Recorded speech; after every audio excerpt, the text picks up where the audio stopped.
Assalamualaikum warahmatullahi wabarakatuh. Perkenalkan, nama saya Putri Dewi dari kelas 20 Politik Islam A, NIM 2020404017, dengan judul makalah Pemikiran Politik Ahlul Al-Sunnah dari mata kuliah Teologi Politik.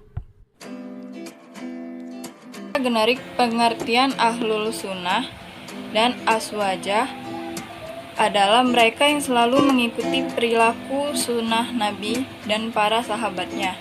Aswajah adalah golongan pengikut yang setia mengikuti ajaran-ajaran Islam oleh Nabi dan para sahabatnya. Sedangkan menurut Dhafir, aswajah dapat diartikan sebagai para pengikut tradisi Nabi dan kesepakatan ulama dengan menyatakan dirinya sebagai pengikut Nabi dan ijma ulama. Ahlul Sunnah tidak bisa terlepas dari kultur bangsa Arab, tempat Islam tumbuh dan berkembang.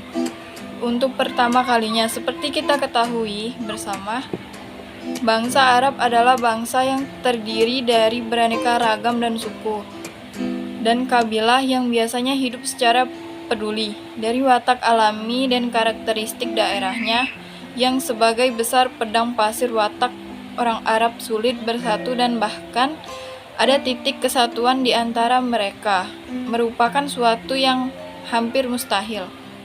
Indonesia merupakan negara berpenduduk Islam terbesar di dunia. Namun Indonesia bukan negara Islam.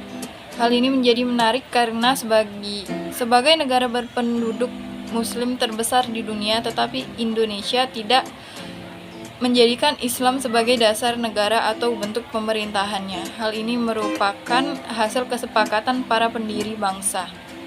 Kesepakatan para pendiri bangsa setelah mereka kepentingan kelompok mereka, terutama dari kalangan Islam. Kalangan Islam merelakan bentuk negara Indonesia bukan berdasar Islam atas dasar mengutamakan persatuan dan kesatuan negara. Menurut sejarahnya, istilah Al-Sunnah wal Jamaah muncul karena digunakan Asy'ari untuk mereka yang akidahnya lebih berdasarkan sunnah Rasul ketimbang akal. Dengan demikian, tidak dapat menggunakan istilah untuk golongan pengikut mazhab, karena mazhab adalah hasil pemikiran manusia dan bukan dari ajaran Al-Quran dan Sunnah. Studi-studi teoritis tentang hubungan Islam dan politik yang dilakukan para ahli keislaman kebanyakan berada dalam perspektif hubungan negara dan masyarakat, sehingga hasanah studi yang lebih kecil yang membahas tentang hubungan internasional antara ajaran Islam dengan tindakan politik kurang disentuh, walaupun ada masih sangat sedikit. Teori hubungan dan agama di dalam Islam antara lain dimaknai sebagai hubungan antara agama dan negara yang tak terpisahkan, seperti yang telah dikonsepkan oleh para pemilik politik mazhab, yaitu Syiah, Al-Maududi, Al-Afghani, Muhammad Abduh, Rashid Ridho, dan beberapa tokoh yang lain. Dalam pandangan para tokoh ini, wilayah agama dan negara tidak dapat dipisahkan.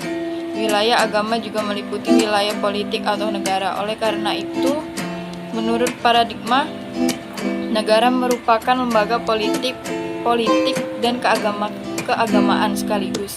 Pemerintah negara diselenggarakan atas dasar kedaulatan Tuhan, karena kedaulatan itu memang berasal dari dan berada di tangan Tuhan. Pandangan inilah yang juga disebut sebagai fundamentalis Islam.